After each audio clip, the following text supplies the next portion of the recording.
లక్ష్మీపార్వతి గారి పార్టీలోకి వెళ్ళారు. ఆ వేళ అక్కడ పోటీ చేసి చంద్రబాబు నాయుడు గారిని కూడా తిట్టారు. ఎట్లా మరి పిచ్చి పీక్స్కి వెళ్ళినటువంటి వాళ్ళు ఒకసారి కరుస్తుంటారు. కాబట్టి ఎటువంటి బుచ్చి చౌదరి గారిని కానీ లేకపోతే ఉన్నటువంటి నారా చంద్రబాబు నాయుడు గారిని కానీ ఇట్లాంటి పిచ్చి పనులు చేస్తున్నటువంటి వీరిని ఎర్రగడ్డ మెంటల్ హాస్పిటల్లో ముందే పెట్టకపోతే ప్రజలకి హాని ఉంటుంది.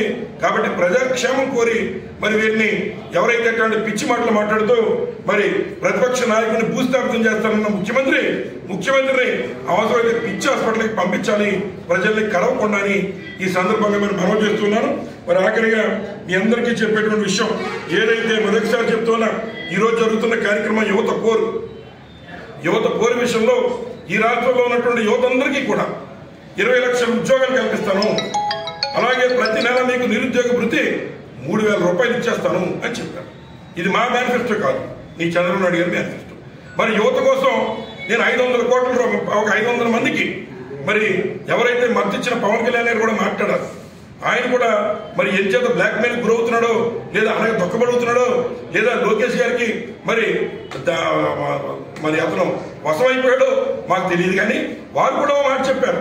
ఏమనంటే ఈ రాష్ట్రంలో ప్రతి సంవత్సరం 500 మంది మరి యువతకి మేము 10 లక్షలు చొప్పున ప్రతి సంవత్సరం ఇస్తామన్నారు. ఎప్పుడు ఇస్తున్నారు అని అడుగుతున్నాం. కనీసం మీరు ప్రశ్నించాలి కదా అని అడుగుతున్నాం. ఇప్పటి వరకు ఒక్క చోట కూడా ఇది ప్రశ్నించింది లేదు, అడిగింది లేదు. కాబట్టి ఈ యొక్క రాష్ట్ర ముఖ్యమంత్రి కానీ ఉన్నటువంటి ప్రజానీకులు ఉన్నటువంటి వాళ్ళు కానీ కోట్లు మట్టి ఇసుక ఇతర మాఫియాల్లో మొత్తం అన్నిట్లో కూడా స్కామ్లు చేసి ఉన్నటువంటి నిరుద్యోగ భృతి సంవత్సరం 3,000 రూపాయలు చెప్పిన 36,000 రూపాయలు ఇవాళ ప్రతి విద్యార్థికి బాకీ ఉన్నారు. దాని మీద ఒక ప్రకటన లేదు, అలాగే జాబ్ క్యాలెండర్ లేదు, అలాగే ఏదైతే మరి రాష్ట్ర వ్యాప్తంగా ఇచ్చినటువంటి మరి ఈ 36,000 రూపాయలు నిరుద్యోగ భృతి ఇవ్వలేస్తారు కదా. ఈ రోజున 20 లక్షల ఉద్యోగాలు నేను నా కొడుకులు తెచ్చేస్తామన్నారు. ఎక్కడ పెట్టారని చెప్పి అడుగుతున్నాం. రాష్ట్రానికి 20 లక్షల కోట్ల పెట్టుబడులు నారా చంద్రబాబు నాయుడు గారు తెచ్చామని ఆయన అనౌన్స్ చేశారు. ఎక్కడ దాచారు అని మేము అడుగుతున్నాం. ఎప్పుడు బయటికి తీస్తారో అని అడుగుతున్నాం. మీ ఎన్నికల్లో మీరే చెప్పారు ఏమని, వర్క్ ఫ్రమ్ హోమ్, అందరూ ఇంటి దగ్గర కూర్చునే పని చేసుకొచ్చి 20 లక్షల మందిని మధ్యలో మళ్ళీ ఈవీ మోటార్ సైకిల్ మీద వెళ్ళి కావాలంటే మీకు బోర్ కొడితే ఊళ్ళో మళ్ళీ ఒక రిహాబిలిటేషన్ సెంటర్లో పెడతానని చెప్పారు. ఒక సెంటర్ ఏర్పాటు చేస్తాం, మీరు అక్కడికి వచ్చి కాఫీ కానీ టీ కానీ తాగి మళ్ళీ అక్కడి నుంచి కూడా మీరు పని చేసుకోవచ్చు, మళ్ళీ మీరు ఇంటికి వెళ్ళిపోవచ్చు. ఈ రాష్ట్ర యువత అంతా కూడా మరి ఇందులో ఎక్కడ ఒక కడుగు కూడా ముందుకు పడిన దాఖలా లేవు.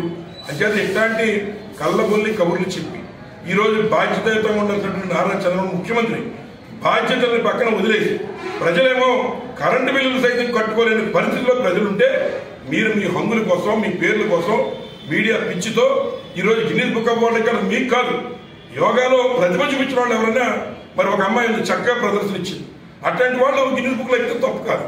అంతేగాని రాష్ట్ర ప్రజల యొక్క డబ్బుని ఇలా వృధా చేస్తూ కరెంటు బిల్లులకి లేకపోతే ఉన్నటువంటి నిత్యావసర సరుకుల ధరలు కానీ లేదా వ్యాపారస్తులు కానీ ఇవాళ వ్యాపారాలు లేవు బాబోయ్, హలో లక్షణ ఈ ప్రభుత్వాన్ని ఎన్నుకుని తప్పు చేసామనే పరిస్థితిలో ఈరోజు రాష్ట్ర ప్రజానీకం ఉంటే మీరు 300 కోట్ల రూపాయలు యోగా కార్యక్రమానికి, మీరు కొత్త హెలికాప్టర్ కొనుక్కుని తిరగడానికి, లేకపోతే 23 కోట్లు మరి ఏది వరదలు వస్తే ఆ వరదల్లో అగ్గిపెట్లు ఖర్చు, కొవ్వొత్తులకి అగ్గిపెట్లకి మాకు 23 కోట్లు అని చెప్పి ఖర్చులు రాసేసుకుని ప్రజలు కష్టపడి మీకు పన్నులు కడుతుంటే ఆ డబ్బుని ఎలా దుబారా చేసేటువంటి హక్కు ఈ ముఖ్యమంత్రికి లేదు.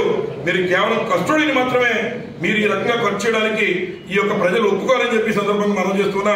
మీరేమన్నా ఖర్చు పెట్టాలంటే మీ ఖర్జూర నాయుడు గారు మీకు ఇచ్చిన 2 ఎకరాలు మీరు కష్టపడి సంపాదించేసి చెమటూడ్చి 1000 కోట్లు చేశారు. మీ సత్యమణి గారే చెప్పారు 20,000 కోట్లు ఉండేది నేను పైసా పక్క పడించాను. అట్టండి దాని తీసి మోడీ బావ చేత మెప్పుకోవడానికి అవసరమైతే మోడీ గారి ఇంటికి వెళ్ళి నువ్వు ఊడిగలు చెయ్యి, లేకపోతే మోడీ గారికి నీ సొంత నిధుల నుంచి డబ్బులు పట్టుకెళ్ళించుకునే కార్యక్రమం చేయాలి తప్ప ఈ రకంగా ప్రజా డబ్బుని వృధా చేస్తూ మరి ఈ రకంగా ఇంతమంది ప్రజలు కష్టపడుతున్నటువంటి తరుణంలో వారికి బాధ్యత కట్టినటువంటి డబ్బులన్నీ కూడా మరి సంక్షేమ కార్యక్రమాలు సూపర్ సిటీని ఎగ్గొట్టి ఎటువంటి కార్యక్రమాలకి దుబారా ఖర్చు చేస్తున్నటువంటి ఈ నారా చంద్రబాబు నాయుడు గారికి భవిష్యత్తులో తగిన విధంగా ప్రజల బుద్ధి చెప్తారని చెప్పి ఈ సందర్భంగా మనం చేస్తున్నా. మొన్న పెట్టిన కార్యక్రమంలో కూడా కోట్లు నొక్కేసి ఇవాళ మరి సూర్య నమస్కారం చేసుకునే విధంగా మన కార్యక్రమాలు చేశారు. యువతంతా చక్కగా పార్టిసిపేట్ చేశారు. యువతను అభినందిస్తూ ఉన్నాం, యోగా డేని ఎంకరేజ్ చేస్తూ ఉన్నాం. కానీ డబ్బు దుబారాని బాధ్యత లేకుండా ఖర్చు పెడుతున్నటువంటి దుబారాను మాత్రం మేము ఖండిస్తున్నామని ఈ సందర్భంగా తెలియజేస్తూ ప్రభుత్వానికి వెన్నుముక రైతు అని చెప్తూ ఉంటాం. రైతులు మోసం చేయడం మానేసి తక్షణమే ఈ అంబేద్కర్ కోనసీమ జిల్లాలో ప్రతి రైతుకి మీరు పెట్టుబడి సాయంగా డబ్బు ఇమీడియట్ గా రిలీజ్ చేయాలి, సాయం చేయాలని చెప్పి వైఎస్ఆర్ కాంగ్రెస్ పార్టీ నుంచి డిమాండ్ చేస్తూ ఉన్నాం. అలాగే తక్షణమే 48 గంటల్లో ఇస్తామన్న డబ్బు మరి రైతుల ధాన్యం బకాయిలు 48 గంటల్లో ఇస్తామని చెప్పి 50 రోజులు 48 రోజులు గడుస్తున్న మొద్దు నిద్రపోతున్నటువంటి స్థానికంగా ఉన్నటువంటి ప్రజాప్రతినిధులు కానీ లేదా ఎమ్మెల్యేలు కానీ ఈ ప్రభుత్వం కానీ మొత్తం నిద్ర వీడి వారికి ఇమీడియట్ గా ధాన్యం బకాయిలు రిలీజ్ చేయాలని చెప్పి సందర్భంగా మరి కోరుతున్నాం. అలాగే మరి ఏదైతే మొన్ననే యోగా దినోత్సవం చేశారు 18వ తారీఖున, చాలా 2 రోజుల క్రితం 21న మరి ప్రపంచ యోగా దినోత్సవం చేశారు. సంతోషం. ఆరోగ్యానికి నిజంగా యోగా చాలా అవసరం కాదనట్లేదు. కానీ బాధ్యత కలిగిన ముఖ్యమంత్రిగా ఏదో ఒక సామెత ఉంది, బావ కళలో ఆనందం చూడటం కోసం ఈ మర్డర్ చేశారని ఏదో సినిమాలో డైలాగ్ కూడా చూసాం. అలాగే ఈ రాష్ట్రంలో కూటమి ప్రభుత్వం మోడీ బావ గారి యొక్క కళలో ఆనందం చూడటం కోసం ఏదైతే మోడీ గారి ద్వారా మరి పవన్ కళ్యాణ్కే ప్రతిసారి చాక్లెట్ ఇస్తున్నాడో ఈసారి లోకేష్కి ఇప్పించాలని ఒక విఫల ప్రయత్నంతో 300 కోట్ల రూపాయలు ఇవాళ యోగా దినోత్సవం పేరు మీరు దుబారా చేశారని చెప్పి సందర్భంగానే మనం చేస్తూ ఉన్నాం. ఏంటంటే గిన్నిస్ బుక్ ఆఫ్ వరల్డ్ రికార్డులో ఎక్కించుకోవడానికి గతంలో సూరత్లో చేశారు, 1,40,000 మంది ఏదో చేశారని వచ్చింది. ఇవాళ మీరు ఎంత డబ్బు వెచ్చించడం కరెక్ట్ కాదని చెప్పి నేను అంటూ ఉన్నా. ఏంటంటే ఒక్కసారి సామాన్య ప్రజలకు మీకు ఓట్ల మీద గెలిపించినటువంటి ప్రజలు పడుతున్న ఇబ్బందులు చూస్తూ ఉంటే, ప్రతి నెల 30వ తారీఖు వస్తూ ఉంటే ఇవాళ ఆంధ్ర రాష్ట్ర ప్రజల యొక్క గుండె గుబేరం అంటూ ఉంది కరెంటు బిల్లులు కట్టలేక. అలాగే ఈ ఆంధ్ర రాష్ట్ర ప్రజానీకంలో ఉన్నటువంటి వారు ఎవరు కూడా నిత్యావసర సరుకుల ధరలో కొనుక్కునే విధంగా లేక 30వ తారీఖు వస్తుంటేనే ఈరోజు ఆంధ్ర రాష్ట్ర ప్రజానీకం అంతా భయపడిన పరిస్థితి. అలాగే ఏదైతే మరి ఇస్తానన్న సూపర్ 6 ఎగ్గొట్టమే కాకుండా ఈ ఆంధ్ర రాష్ట్రంలో ఈ రకమైన పరిస్థితి ఉంటే ఒక బాధ్యత కలిగిన ముఖ్యమంత్రిగా మరి 300 కోట్ల రూపాయలు సుమారు మరి మళ్ళీ ఈ సోషల్ మీడియాలో వచ్చిందని చెప్పి మేము అంత ఖర్చు పెట్టలేదని చెప్తున్నాడు చంద్రబాబు నాయుడు గారు. మీరు ఎంత ఖర్చు పెట్టారో బాధ్యత కలిగిన ముఖ్యమంత్రిగా మీరు ఇప్పటికైనా పత్రికా సమావేశం పెట్టి రిలీజ్ చేయాలి. ఎంచేదంటే మరి సంక్షోభంలో కూడా అవకాశవాదం చూసుకునేటువంటి ముఖ్యమంత్రి దురదృష్టవశాత్తు మనకు ఉన్నాడు. ఆయనే నారా చంద్రబాబు నాయుడు గారు. ఎంచేదంటే మరి గతంలో ఏదైతే విజయవాడలో వరదలు వస్తే అగ్గిపెట్లకి 23 కోట్లు మరి ఖర్చు చేసినటువంటి ఈ ప్రభుత్వం ఇవాళ పూర్తిగా ప్రభుత్వం మరి బాధ్యతారహితంగా వ్యవహరిస్తుంది. మరి అందుచేత ఇవాళ 300 కోట్ల రూపాయలు ఈ రోజున యోగా కార్యక్రమానికి 100 కోట్ల యోగా కార్యక్రమానికి కానీ లేదా 94 కోట్ల రూపాయలతో హెలికాప్టర్లు కొనుక్కుని మీరు అటు ఇటు తిరగడానికి కానీ మీకు డబ్బు ఎక్కడి నుంచి వచ్చింది? రైతులకి ధాన్యం బకాయిలు ఇవ్వడానికి మీరు మీ దగ్గర డబ్బు లేదు, కానీ మరి మీరు హెలికాప్టర్లో కొత్త హెలికాప్టర్లు కొనుక్కోవడానికి, అదేవిధంగా మరి ఇవాళ మోడీ కళలో మోడీ బాబా గారి కళలో ఆనందం చూడటం కోసం ఇవాళ పవన్ కళ్యాణ్ గారిని తొక్కడం కోసం లోకేష్ గారిని జాకీలేసి లేపడం కోసం మీరు 300 కోట్లు ఖర్చు పెట్టడం తప్పు. ఇది బాధ్యతాయుతంగా ఉండాల్సిన ముఖ్యమంత్రి చేసిన పని కాదని మరొకసారి చంద్రబాబు నాయుడు గారికి ఈ సందర్భంగా మనం చేస్తూ ఉన్న డైలాగ్ మీద కూడా విపరీతమైన రచ్చ చేస్తూ ఉన్నారు తెలుగుదేశం పార్టీ వాళ్ళు. మంత్రులు వీరు మరి శాఖల మీద దృష్టి పెట్టి దాని మీద మాట్లాడాలన్న మంత్రులు ఇవాళ డమ్మీ మంత్రులుగా ఉండి చంద్రబాబు నాయుడు గారి యొక్క మెప్పు పొందడం కోసం ఇవాళ జగన్మోహన్ రెడ్డి గారి కార్యక్రమాల మీద మరి ఏదైతే ప్రజల్లోకి వస్తే దాన్ని జీర్ణించుకోలేక ఇవాళ వారి మీద నిందలు వేసే కార్యక్రమం చేస్తున్నారు. ముఖ్యంగా మరి ఏదైతే రప్పా రప్ప అనేటువంటి డైలాగ్ కూడా దాన్ని తప్పుగా మరి జగన్మోహన్ రెడ్డి గారు ఏదో అన్నారని చెప్పి దాని మీద నింద మోపే కార్యక్రమం చేస్తున్నారు. జగన్మోహన్ రెడ్డి గారు అన్నటువంటిది ఏదైతే మీ తెలుగుదేశం పార్టీలో ఉన్నటువంటి వ్యక్తి, మీరు సభ్యత ఇచ్చినటువంటి వ్యక్తి, మీరు చేస్తున్న ప్రజా వ్యతిరేక విధానాలకి మిమ్మల్ని చీకొట్టి మీ తెలుగుదేశం పార్టీ సభ్యత్వం పొందిన వ్యక్తి ఇవాళ మాట్లాడాడు. ఈ తెలుగుదేశం పార్టీని భూస్థాపితం, ఈ తెలుగుదేశం పార్టీ నామరూపాలు ఎక్కడ చేయాలనే ఉద్దేశంతో మరి ఆ యొక్క కార్యకర్త కూడా ఆ యొక్క ఫ్లెక్స్ దగ్గర ప్రదర్శించాడని చెప్పి దీనికి మీరు సిగ్గుపడాలని చెప్పి ఈ సందర్భంగా మరి మనం చేస్తూ ఉన్నాం. అలాగే మరి మన ప్రాంతం నుంచి ఎవరైతే మరి బుచ్చి చౌదరి గారు చాలా సీనియర్ మరి శాసనసభ్యుడిగా పనిచేసినటువంటి వ్యక్తి, మంత్రిగా కూడా పనిచేశారు ఆయన.